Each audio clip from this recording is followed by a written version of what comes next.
Ottawa, you and I have brought this up a million times. Ottawa-Alberta MOU won't keep Canada competitive. I guess that's another one, no shit, Sherlock, because like if you're going to put CCUS on Alberta energy when Venezuela energy is now starting to flow into the American refineries, how is Canada supposed to be competitive? When the Americans are selling LNG to the Japanese, the South Koreans, and the Germans with no CCUS, and Canada is supposed to be competitive?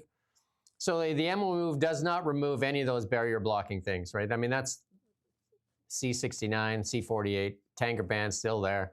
Like, how are you supposed to build a pipeline? How is anybody supposed to want to invest? We showed you that earlier, the chart of the capital flowing out of Canada, not flowing in, that's for sure. And under this MOU, the Carney government also promises to scrap the CO2 emissions cap imposed exclusively on oil and gas. That's the good news. But the cap was a direct deterrent to investment. But instead, though, this is just a replacement. On the other hand, the MOU requires Alberta to both implement methane reduction framework, costing the industry billions of dollars, and secure a binding deal with major oil producers to implement carbon capture and sequestration. Sequestration. I don't know why I got stuff for that word. But guess who's involved or invested billions of dollars into carbon capture? Anybody? Just take Definitely not Brookfield. Just take a guess. They are the leading investor in carbon capture. Imagine that. And two companies have already moved to Canada, into Alberta, for 75 cents on the dollar tax credits.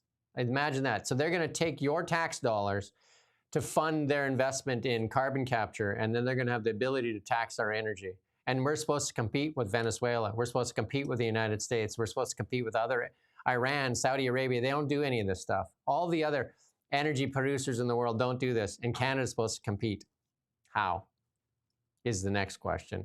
And also, the MOU says that Alberta's industrial carbon tax will increase to $130 per ton of CO2, up 37% from its current $95 per ton. And we're supposed to compete. Explain to me how you compete. Explain that. Because you know who gets rich off this? Is the companies that get 75 cents on the dollar. And we've done a really good video explaining carbon capture. You got to go watch it. Andrea, our producer here, has done a really good job putting that video together. We went through all of Carney's speeches at the UN. Carbon capture is basically skinning our energy, like taking a cut off the energy. And this is basically, you want to do business in Canada? Here's a tax scheme that you have to follow through. It's a tax scheme. That's all it is. It has nothing to do with climate agenda. It's a tax scheme. And again, you can just pull up Brookfield's website and just go poke their investor relations. They brag about it there, that they're a global company run by a globalist that has invested billions in carbon capture. And the technology doesn't work anywhere else in the world. Carbon Capture USA said it. Our technology doesn't work anywhere else in the world because nobody else is giving out tax credits like Canada. Yeah, not like Canada, which is like chucking money at people. Like we were talking about the American one. The Americans have something on the books, like it's like an incentive to do that, but you have to actually do it yourself, and then they'll give you money if you succeed, basically. Whereas in Canada, it's just like throw the money straight at them, throw the suitcases at them. And the media at the pizza shop there, nobody thought to ask that question. Why are we still doing carbon capture? Why is everybody else, even the EU, is walking back from it? Why are we doing this? Why is Canada still hell-bent on it? Nobody thought to ask that question. Nobody thought to ask why Mark Carney took a loan from President Xi himself, basically, with the Bank of China. Nobody thought to ask that question about those conflicts. Like, why are we doing a deal with China? Aren't you conflicted with China? Nobody asked. Again, let's just leave it at that. Hey, let's just leave it at that. But they didn't even ask. They didn't even ask it. The why questions. Like, why are we doing this? What will we achieve? Well, because Alberta, the objective, as previously discussed, as we were talking about 10 minutes ago or whatever, the objective is to try and limit the amount that the planet warms in the year 2100 compared to 1850. What is carbon capture in Alberta going to contribute to that? Nobody's asked that question. And the answer, by the way, you can very easily round down to nothing. Nothing at all. I mean, even if you, in the most generous interpretation, it's a tiny little fragment of dust. It's nothing. But nobody asks that question. Why are we doing this to ourselves when it won't have any effect? It affects. It affects. It does not make sense. Well, if we think about it this way, though, is Brookfield in trouble? I think that's a question that needs to be asked too. If I was a reporter, I'd ask that. Is Brookfield in trouble? You took a loan from the Bank of China because of real estate investments. You have billions of dollars of investments in China. And it's a failing real estate market in China. So why did you take a loan from the Bank of China? It was a refinancing deal. Why? That seems odd. Like, how badly are the real estate holdings in China?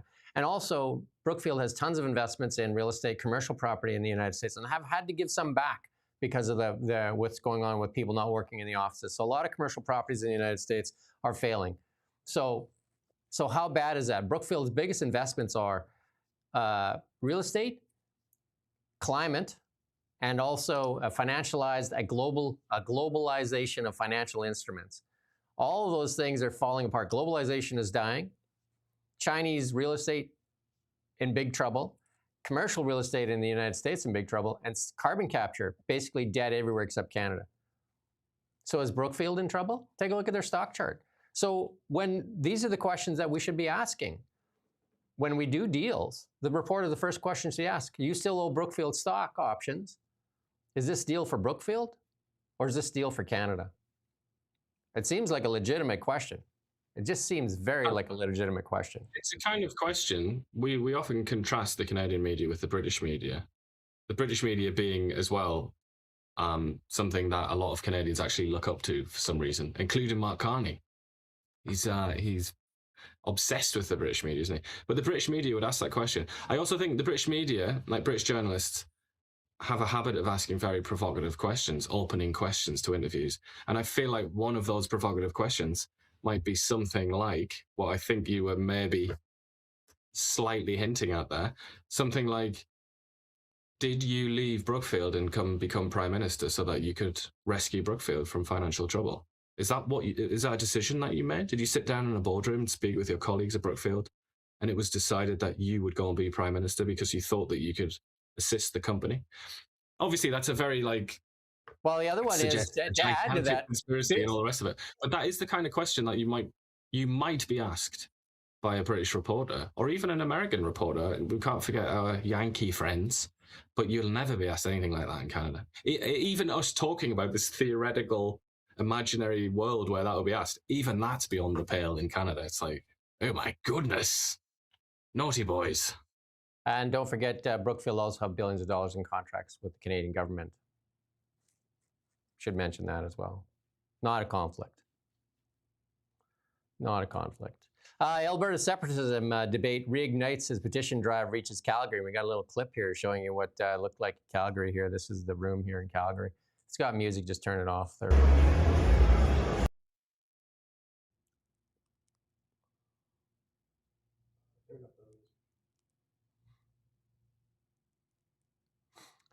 That's good. There's no denying that separatist movement is gathering some steam in Alberta. You can see why when people are angry about energy. I mean, Alberta's been treated like the ugly stepsister in Canada. For a long time, the Liberals have had anti-Alberta policies for a long time. Karina Gold, still an MP, said landlock Alberta's resources. She said that. It was a tweet she did. And also, Mark Carney said in his book Values to keep 80% of that in the ground. And Danielle Smith said there's trillions of dollars in the ground that Canadians could benefit from. I would say not treated like the ugly stepsister, treated like the beautiful sister or stepsister by the ugly stepsisters, if we want to extend the Cinderella metaphor. Alberta is Cinderella. The federal government is the mother, and the two ugly sisters would have to be Ontario and Quebec, wouldn't they? Let's complete this metaphor. But who's the prince? Who is the prince? Where is the prince? I think he still has yet to show up. Anyway, somebody's being mean about us. There you go. It says, who are you guys? Are whacked. Anyway, we would ask questions. Imagine that. We would ask questions of the Liberals. And then again, do we not want a government that's held accountable? Do we not want that? Apparently not, eh? Apparently not. Well, what? You're whacked. Gee, you're whacked, bud. You're showing stuff that makes Canada look bad. We need to hide that. Who cares about the Canadians standing in lineups at food banks? Who cares, right? Who cares? Nobody cares, right? Anyway, Bank of Canada, Polymarket says they're not going to cut rates. And we showed you this yesterday. New home sales down 82%. New condo sales down 91%. Cranes going down. Same thing in Kelowna. Cranes going down, not going back up. And this is from Polymarkets here. The chances that the Bank of Canada is going to cut rates tomorrow is basically 1% according to Polymarkets. They need to cut. They need to cut. Flip-flop forward demands that they cut as well. Flip-flop forward. But and even March doesn't look like they're going to cut. If they don't cut rates here, I mean, we need to stoke this economy. Why? Like, I mean, we need to get investment dollars going in Canada. We need certainty, and we need cutting rates. It's almost like they're crippling Canadians. It's almost intentional at this point. I have no idea what's going on. It's also a bit. I don't like to to see just how obvious it is. You know, like everybody knows. Everybody already knows ahead of time. You know, there should be some secrecy and there should be some kind of mystery, shouldn't there? Like there should be the possibility that maybe there'll be a cut, but no. Thanks, Brian. Brian said he's waiting to have drinks and keeps them. He says I'm ready. Sober chatting makes less F-bombing. There you go. Thanks for joining us, Brian. Remember Telesat? Remember they said they flip-flop forward, didn't want to buy the Starlink satellites because, what was it? What did Chrystia Freeland call Elon Musk? A fascist or something? What was it? You know, we can't have. I can't remember now. And then anyway, so many fascists in the world. Canceled that. They canceled that. Now Telesat, which was Mark Carney's buddy there too as well, they got $2 billion from taxpayers, and now they're moving their assets out of reach of creditors. Why not, eh? $52 billion that Chrystia Freeland doled out to battery companies here in Canada.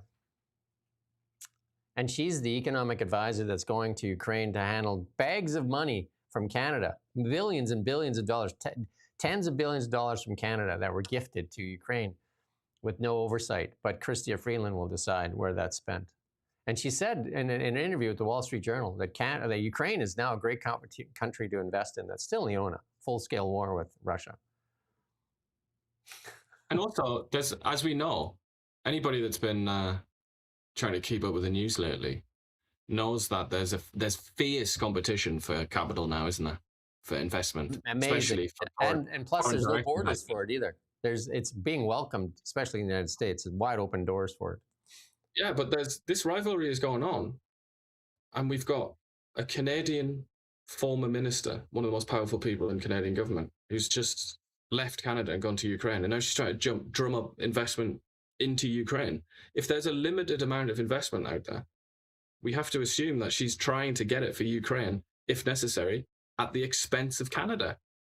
But obviously, questions of this sort are frowned upon as well in Canada, aren't they? Any possibility of divided loyalties or any possibility that her actions might be at the expense of Canada, and that might be a problem, maybe, at least a sort of ethical problem. She's gone into hiding since she left Parliament here. And CBC was there in Davos. Who got an interview with Chrystia Freeland in Davos? Rebel News. Rebel News. That they had to attack her on the street there. Go after her on the street. What do they call that when they go after them on the street? Because they don't have any choice. When you knock on their door, but yeah, kind of doorstepping will do. And the Wall Street Journal, she got a friendly interview with the Wall Street Journal so that she could talk about how she needs to drum up. Nobody asked her about her conflicts of interest, about like the $2.5 billion was doled out while she had 1 foot out the door and all that. None of that was talked about. None of that why Mark Carney didn't fire her. Nothing.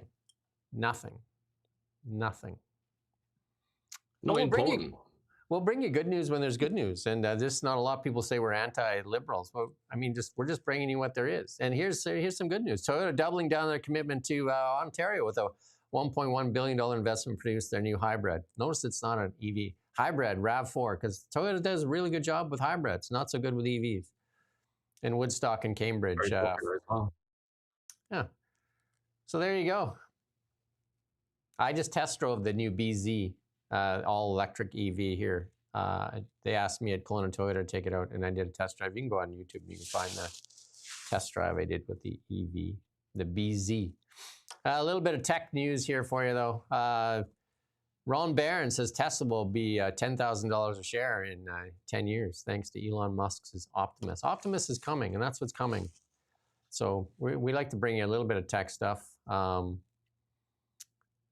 they say robotaxi is solved, and that's happening in Austin right now. I don't want to get into this too much here, but but they do say, and I agree with this, that 2026 it will be a big year for AI, big year for Tesla, a big year for energy too. Energy, it's a complete mind shift. There is a shift. I don't know. I don't buy into Mark Carney's New World Order and middle powers and all that, because it's not Lord of the Rings, but it is a shift in what's going on in the world for sure.